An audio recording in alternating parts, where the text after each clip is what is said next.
Hello दोस्तों, कैसे हो? तो आपका स्वागत है साइन एक्सप्लेन में। आज हम एलियन अर्थ सीजन 1 के एपिसोड 3 का ब्रेक डाउन करने जा रहे हैं, जिसके पहले 2 पार्ट मैंने ऑलरेडी एक्सप्लेन करके रखे हैं। उनके लिंक्स आपको नीचे डिस्क्रिप्शन में मिल जाएंगे। तो वीडियो शुरू करने से पहले प्लीज आपसे एक छोटी सी गुजारिश है कि चैनल को सब्सक्राइब करें, लाइक करें और शेयर करें, ताकि मजीद ऐसी वीडियोस और मूवीज में हम साथ जुड़े रहें। तो बिना देर किए चलते हैं एपिसोड नंबर 3 की जानिब। पिछले एपिसोड के लास्ट में हमने देखा था कि वेंडी के भाई जो को जेनोमॉर्फ पकड़ कर ले गया था। वेंडी जो को बचाने के लिए भागती हुई बिल्डिंग के नीचे चली गई। दूसरी तरफ क्रश की टीम शिप में रखे एलियंस स्पीसीज कलेक्ट कर रही थी। बॉय केवलियर ने फौरन क्रश को कांटेक्ट करके बताया कि अब मिशन का मेन ऑब्जेक्टिव चेंज हो गया है। क्रश को रेस्क्यू मिशन छोड़कर किसी भी हालत में मेजी रोड में रखे एलियन स्पीसीज को सेफ प्रोटेजी के रिसर्च आइलैंड पर लाना होगा। यही क्रश ने केवलियर को बताया कि वेंडी मिशन ऑब्जेक्टिव छोड़कर अपने भाई को बचाने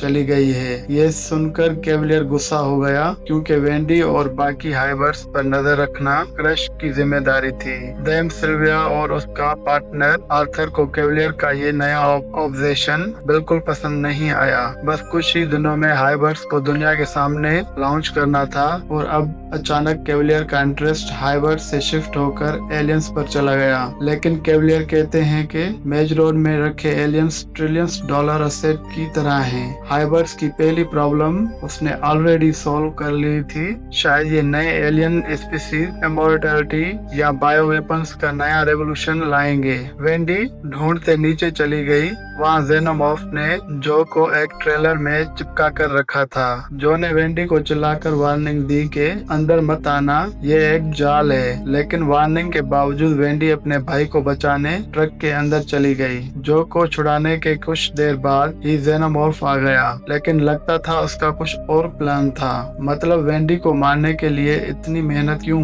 शायद उसने जो फेसगर का शिकार बनाने के लिए बांधा था, जैसा क्वीन जेनोमॉर्फ करती है। वेंडी और जो को ट्रक में देखकर सीधा अटैक करने के बजाय जेनोमॉर्फ ट्रक की छत पर चढ़ गया। वेंडी ने नीचे से आवाज का पीछा करते हुए पे हमला किया। यहाँ पता चला कि जेनोमॉर्फ का खून एसिड है। फिर जेनोमॉर्फ ने ट्रेलर उलट दिया। वेंडी उड़कर ट्रेलर से बाहर गिर गई, और जो ने ट्रेलर में रखा हुक उठाया और वेंडी को ढूंढने चला गया। लेकिन जेनोमॉर्फ ने पीछे से अटैक करके उसकी छाती में अपना दुम घुसा दिया। जेनोमॉर्फ अपने सेकंड माउथ से जो की खोपड़ी क्रश करने ही वाला था कि वेंडी हुक से खींचकर उसे एक दरवाजे के अंदर ले गई। प्लान था कि उसे लॉक कर दें। जेनोमॉर्फ अंदर गिरते ही जो ने दरवाजा बंद कर दिया, लेकिन लास्ट मोमेंट पर जेनोमॉर्फ ने वेंडी को भी खींच लिया। जो ने जल्दी से बटन्स रिवायर करके शटर दोबारा खोला। अंदर जाकर उसने देखा कि वेंडी ने जेनोमॉर्फ का सर काट कर उसे मार दिया था। लेकिन इस लड़ाई में वेंडी भी बुरी तरह जख्मी हो गई और धीरे धीरे और बेहोश हो गई, और उसके साथ जो भी बेहोश हो गया। वेंडी के पावर का एक और राज वहाँ पे हम देखते हैं कि वेंडी ने जो ब्लेड इस्तेमाल की थी जेनोमॉर्फ को मारने के लिए, वो एक नॉर्मल पेपर कटर से उखाड़ कर बनाया था। अब सीन बदलता है। दूसरी तरफ स्लाइटली अकेला ऑमलेट की रक्षा कर रहा था कि उसने चेस्ट बस्टर की शेड की हुई स्किन देखी। जैसे सांप अपनी स्किन बदलते हैं, वैसे ही चेस्ट बस्टर्स भी बड़े होने से पहले स्किन शेड करते हैं। तभी वहाँ समी आ गया, जिसे क्रश ने वेंडी और स्लाइटली को लेने भेजा था। समी और स्लाइटली अपने एडवेंचर के बारे में बात कर रहे थे कि पीछे से मोरू ने उन पर बंदूक तान दी। पूछने के बाद मोरू को पता चला कि वो न्यू सलोमन सिटी में हैं, जो प्रोडिजी के कंट्रोल में आती थी। 65 साल तक स्पेस में होने की वजह से मोरू को प्रोडिजी के बारे में ज्यादा नॉलेज नहीं थी। उसने पहले सोचा कि ये नॉर्मल सिंस हैं, लेकिन इन्हीं बच्चों जैसी हरकतें देखकर कंफ्यूज हो गया। मोरू ने खुद को फॉरेन सिस्टम का MUR से कनेक्ट करके शिप का सारा डेटा अपने अंदर ट्रांसफर करना शुरू कर दिया। ट्रांसफर कंप्लीट होते ही AI मदर ड्राइव से डेटा डिलीट कर देगी। ट्रांसफर के दौरान मोरून उनसे बात करता रहा, और धीरे धीरे उसे यकीन हो गया कि इन सेंस के अंदर बच्चों की कॉन्शियसनेस है। ट्रांसफर कंप्लीट होते ही मोरू ने स्लाइटली को ब्लेड से धमकाया और पूछा, when is the machine not a machine. लेकिन तभी क्रश आ गया और दोनों उसके पीछे छुप गए। मोरू ने जाते वक्त चुपके से स्लाइटली की गर्दन में एक चिप लगा दी। मोरू ने क्रश को कहा कि किसी भी हालत में एलियन स्पीशीज प्रोडिजी को नहीं मिलनी चाहिए। तभी एक एग ओपन होता देखकर मोरू तुरंत भाग गया, क्योंकि उस वक्त रूम में सिर्फ वही पार्ट ह्यूमन था। क्रश एलियन सैंपल्स, वेंडी, जो और जेनोमॉर्फ की बॉडी लेकर नेवरलैंड आ गया। ये देखकर कैवलियर एक्साइटेड हो गया था।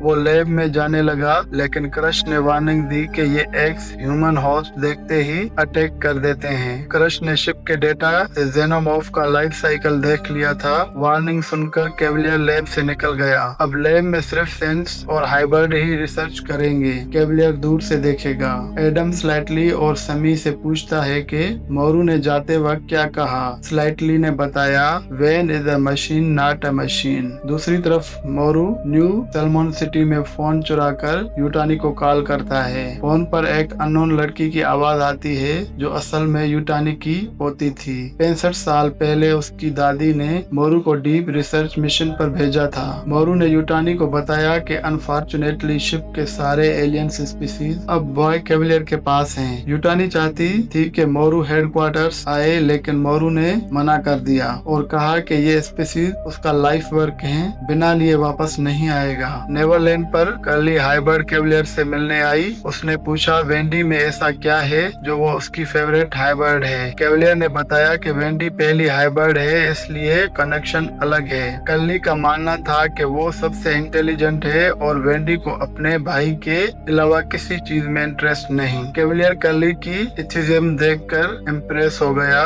उसने कहा कि आज से कर्ली भी उसकी फेवरेट चाइल्ड बनने की रेस में है। लेकिन निप्स बदल गई थी। उसे सिंथेटिक बॉडी से नफरत होने लगी थी। उसने कंप्लेन किया कि सबको फोर्सफुली पीटर पन स्टोरी के नेम्स दिए गए। उसे अपना ह्यूमन बच्चा वाला बॉडी मिस होता है, और क्यों सिर्फ वेंडी को अपना नाम चूज करने की फ्रीडम थी। स्लाइटली अकेला मूवी देख रहा था कि तभी उसके गले में लगी चिप के थ्रू मोरू ने कनेक्ट किया। पहले स्लाइटली डर गया, लेकिन मोरू ने उसे शांत किया और कहा कि वो सिर्फ दोस्त बनना चाहता है। स्लाइटली मान गया। मोरू ने सही समझा था कि इनसेंस के अंदर बच्चों की कॉन्शियसनेस है। न्यूज रिपोर्ट से ये भी हिंट मिल रहा था कि बॉय कैवलियर ने रिसेंटली किसी अपने को खोया है, शायद सिबलिंग या पेरेंट्स। जेनोमॉर्फ के अटैक में वेंडी का सिस्टम क्रैश हो गया था। रिकवर होने तक डेम सिल्विया उसके पास बैठी रही। जैसे ही वेंडी रिकवर हुई, वो एक आवाज का पीछा करते हुए लैब में चली गई।